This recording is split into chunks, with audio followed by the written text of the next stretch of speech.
A song starts small. It's a whisper. A thought in the back of someone's head.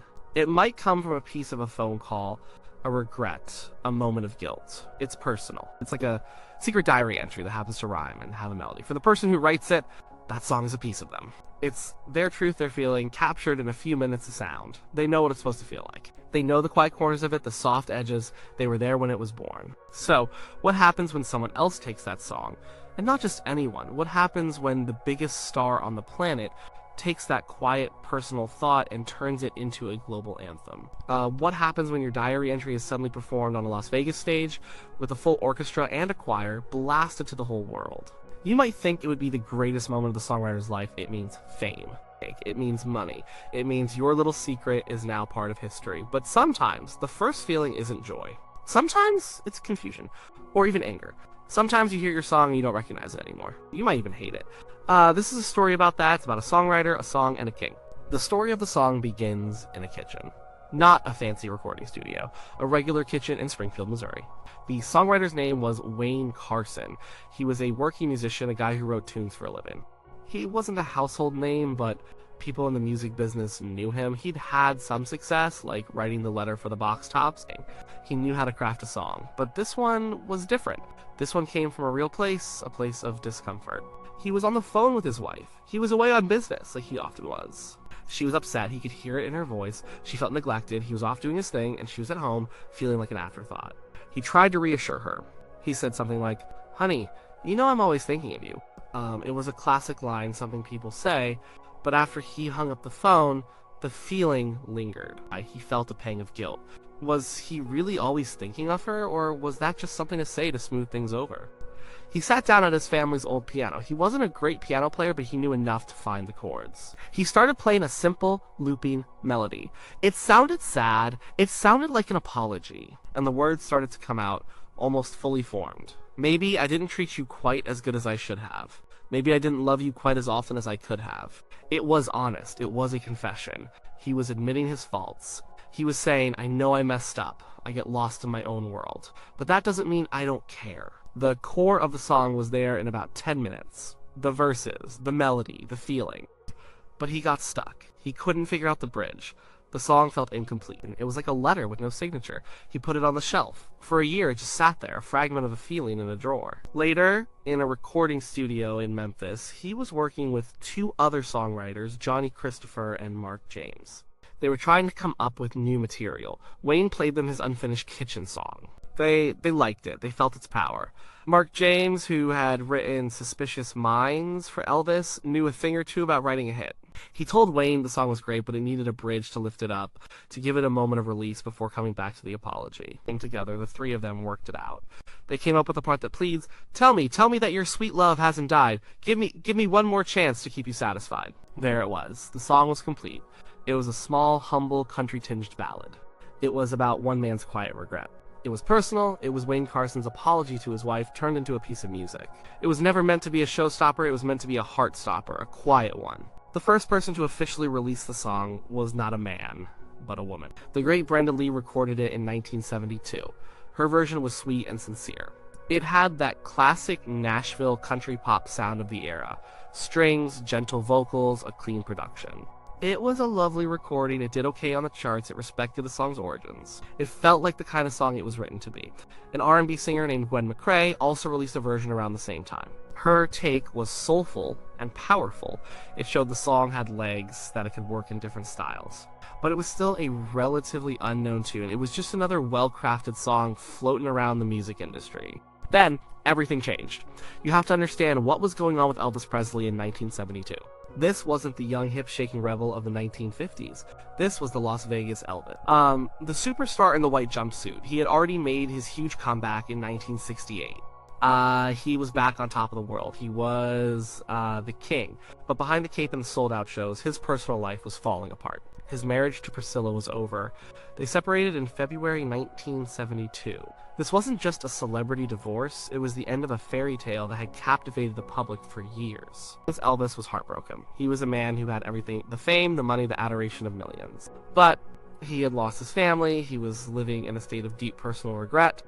He felt the weight of his own mistakes. He was on top of the world, and he was completely alone. Elvis's bodyguard, Red West, was friends with songwriter Johnny Christopher. He brought the song to Elvis. When Elvis heard it, it must have felt like it was written just for him, right at that exact moment. The lyrics were not just words on a page. They were his life. Maybe I didn't treat you quite as good as I should have. He had been on the road, he had been distracted, he had been Elvis Presley, the icon, instead of Elvis Presley, the husband. The song was a mirror. So Elvis went into the studio. This was just a month after he and Priscilla separated. The wounds were fresh, the pain was real, he wasn't acting. When he stood in front of that microphone, he poured all of his sorrow, all of his regret, all of his heartbreak into that performance. And he sang it big. This wasn't a quiet apology whispered in the kitchen. This was a grand operatic declaration of love and loss.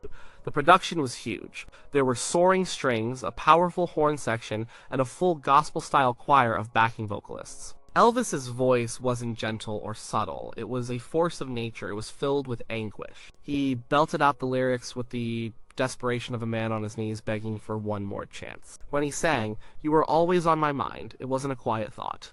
It was a thunderous, all-consuming obsession. He wasn't just singing a song, he was having a public breakdown set to music. It was magnificent, it was tragic, and it was nothing like the song Wayne Carson had written. The record was a massive hit. It became the B-side to his single Separate Ways, another song that directly addressed his divorce. The two songs together were a powerful statement. They were Elvis' side of the story. The fans connected with the raw emotion. They heard his pain. His version of the song became a cornerstone of his 1970s catalog. It was the sound of a king reckoning with his own failures. Sometime later, Wayne Carson was in his producer's office. The producer, Chip Moman, called him in. He said, "Wayne, I've got something you need to hear. Elvis recorded your song." Carson was thrilled. This was the dream. Elvis Presley, the king, recording your song. It was the ultimate validation for a songwriter. He leaned in, ready to hear his creation transformed by the most famous voice in the world. The producer pressed play. The grand orchestra swelled. The choir began to sing. And then Elvis's voice came in, booming, emotional, filling every inch of the room. Wayne Carson listened, and his heart sank. He hated it. He absolutely hated it. He sat there in disbelief. What was this?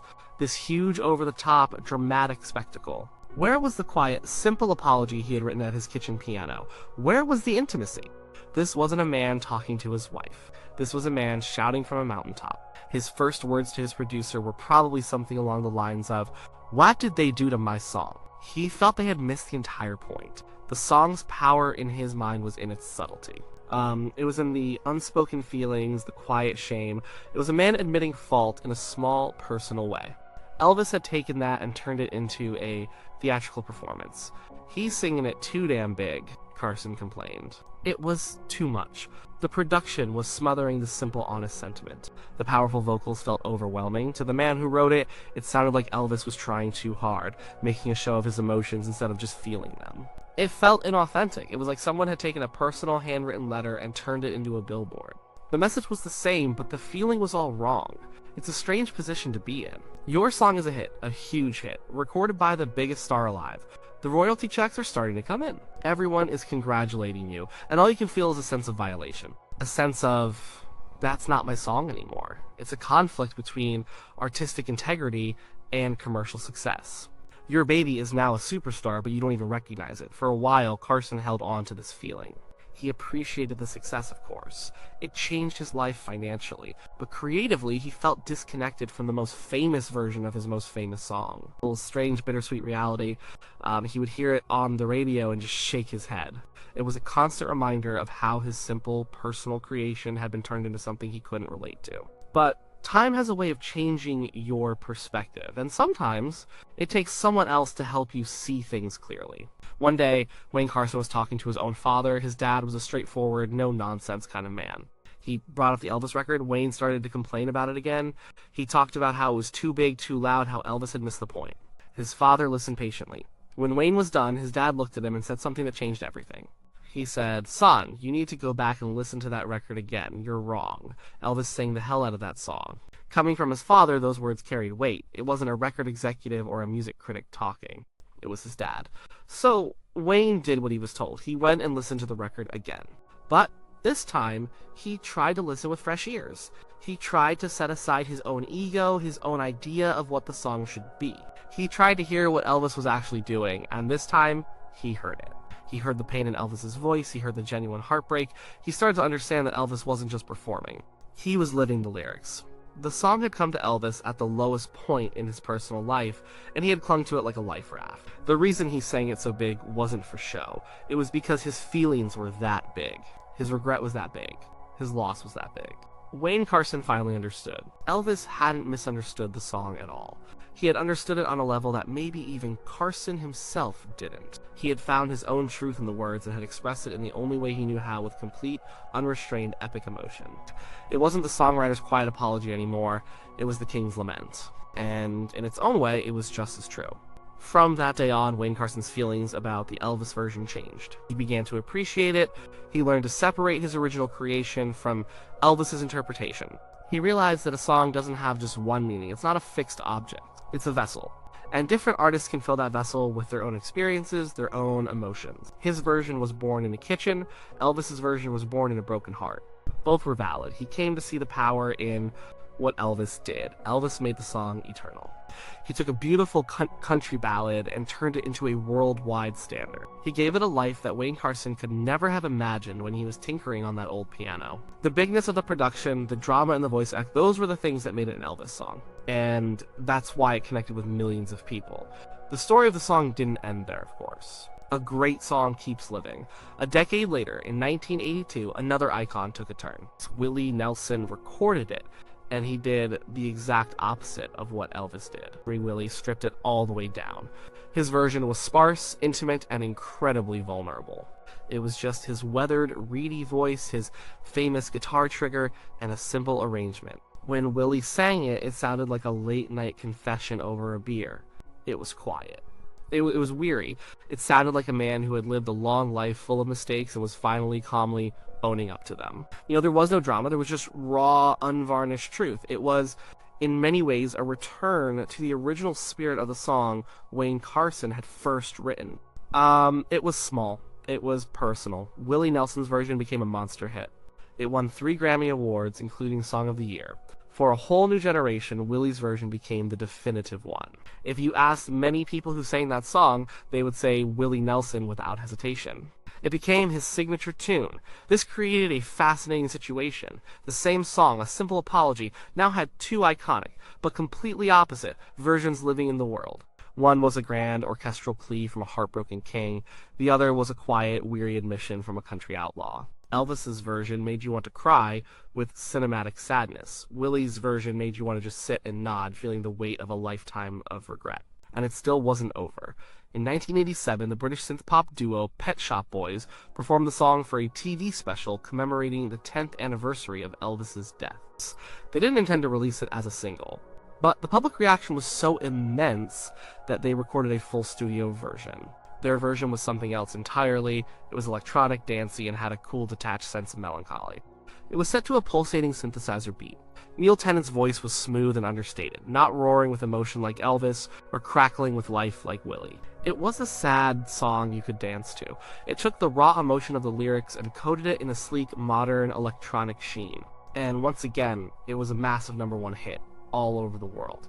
So now there were 3 definitive versions. The grand rock and roll tragedy, the intimate country confession, the detached synth-pop lament.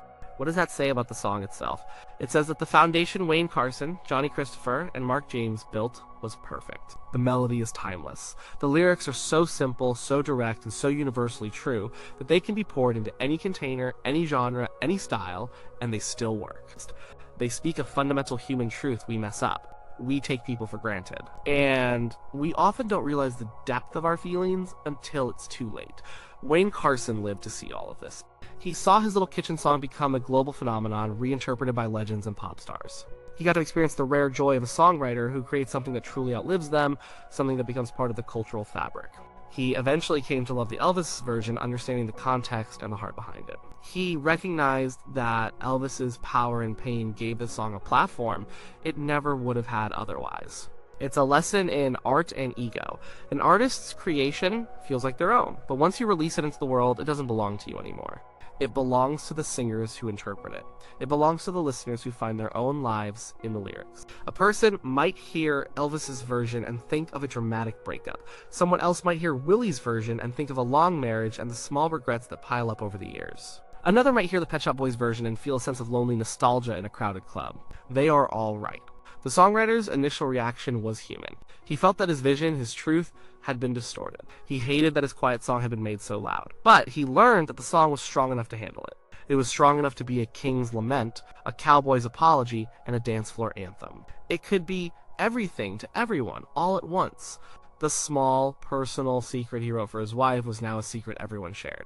It was a secret about the times we fail, the people we love, and the hope that they know, deep down, that we were trying. That even when we were absent, even when we got it wrong, they were, and always will be, on our mind. The song, of course, is always on my mind.